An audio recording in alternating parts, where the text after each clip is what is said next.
Mornings at Alcan Ridge begin around 5. For Helen, they begin as they end, with the Bible.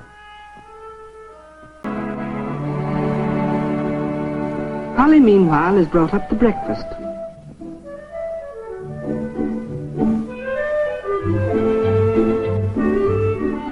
Sometimes something is missing from the tray. Then it is Helen who goes downstairs to fetch it. Polly knows that it pleases Helen to wait upon her when she can. Everywhere else, except in her own familiar house, it is Helen who must be waited upon by Polly. Here, where every table, every chair, every dish in the cupboard is her intimate friend, Helen can move freely and independently.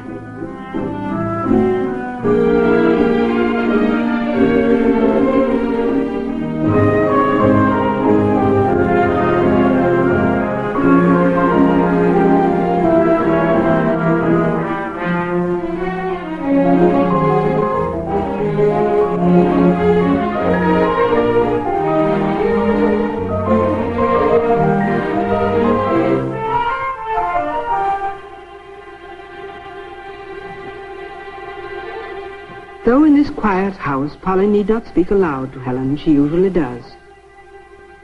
It helps to drive back the silence.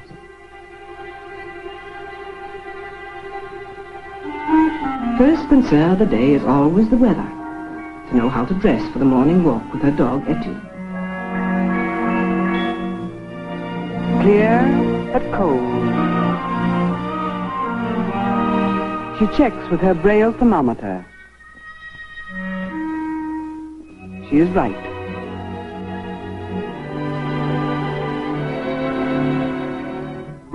In her dressing, Helen is completely independent. She knows her clothes and where to find them, even to a stray belt.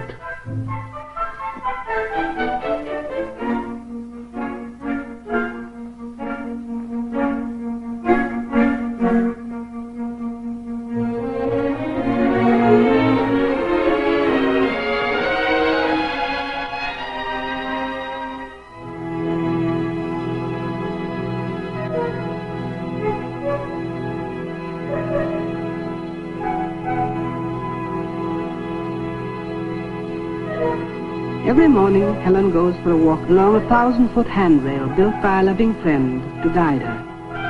1,000 feet where she is alone and free. The walk seldom varies, but for Helen it is always full of small, unexpected events.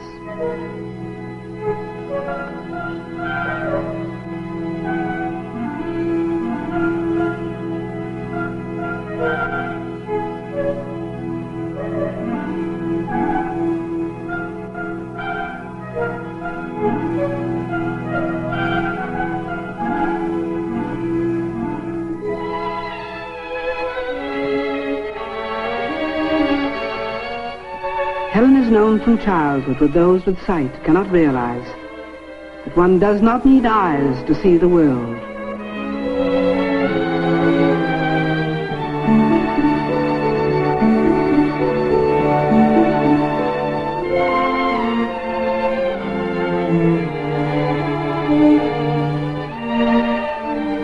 The patch of herbs that was here last summer is gone.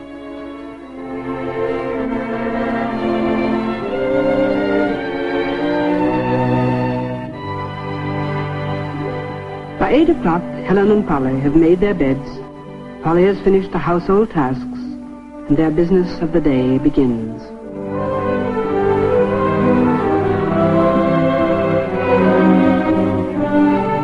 Even at home, they carry the responsibilities and obligations of public figures.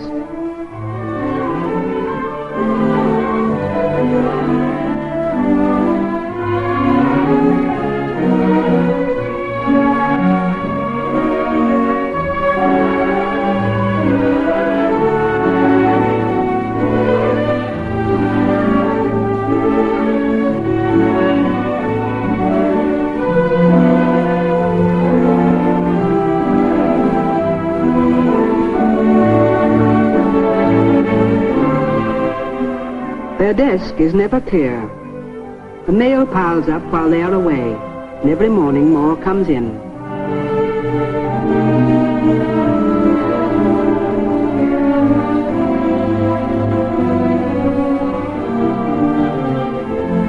The bulky packages are books in Braille. They must wait.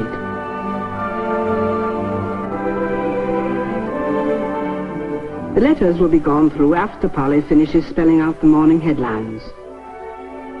Helen is emphatic about keeping in touch with world events. But the mail looms large. A few of the letters are personal ones from friends. But most of them are requests for something. From New Zealand. Would you kindly send a message to the Royal Blind Institute on the occasion of their opening? From Massachusetts. I have written a pamphlet on teaching the deaf. Please read it and let me have your comment. From India. I am going slowly blind. In the United States is a cure. Can you help me? From New York. I have chosen you as the subject of my term paper. Would you write me a long letter telling me all about yourself?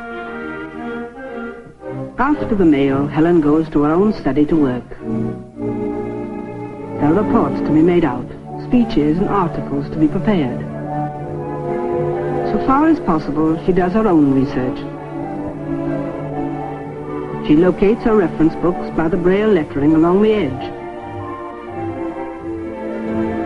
In her work, she will not indulge herself because she is handicapped. Everyone has his own handicaps, Helen says. It just happens to be the handicap of the blind that they cannot see, of the deaf that they cannot hear.